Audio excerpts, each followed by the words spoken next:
Hello, this is Tom.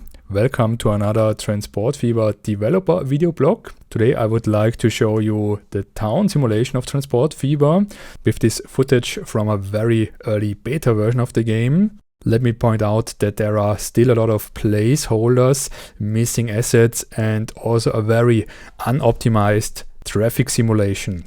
Towns have a multitude of important purposes. Inhabitants not only live there, they also work and spend their free time in the various districts.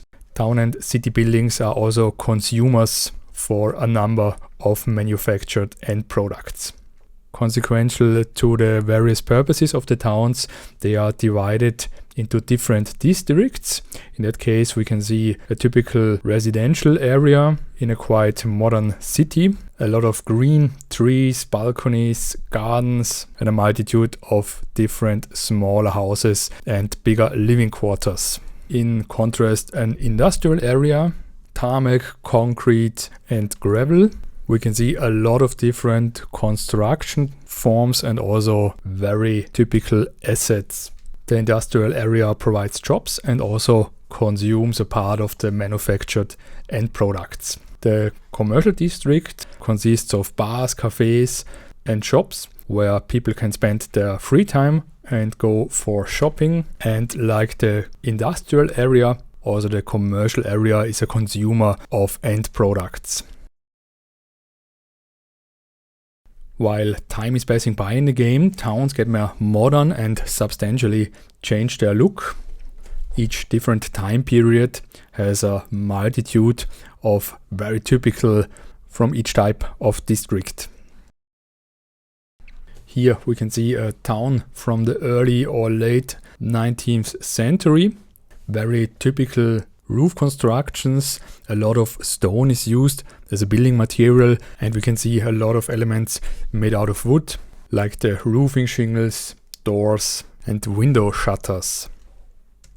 Sometime later, the look is significantly different. The construction forms have changed, but also facades are now colorfully painted. Restaurants and stores have awnings, and also the industrial buildings look much more modern in comparison, and the first balconies can be seen on the living quarters. Finally, a more modern city, less colorful. Instead, a lot of modern building materials like glass and steel is used. Roofs are getting more and more flat. Balconies have a more generous size, and first solar panels and air conditioning systems can be seen. Stations in the game have a catchment area. Therefore, here we can see a very typical situations where passengers arrive by train and then carry on by bus or tram to get into the inner city.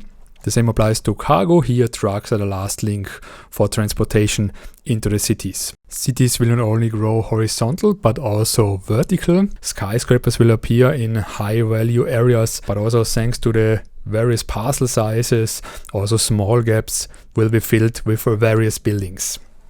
This was a first impression into the new towns of Transport Fever. We spend a lot of time and effort to make the cities very detailed, but also accurate, depending on the various time periods. I can promise there's a lot more to discover than I can squeeze in such a short video. As always, thank you very much for your attention and your interest. We are very much looking forward to your feedback and comments. And I'm very much looking forward to show you more about the game soon. Until then, take care and see you soon.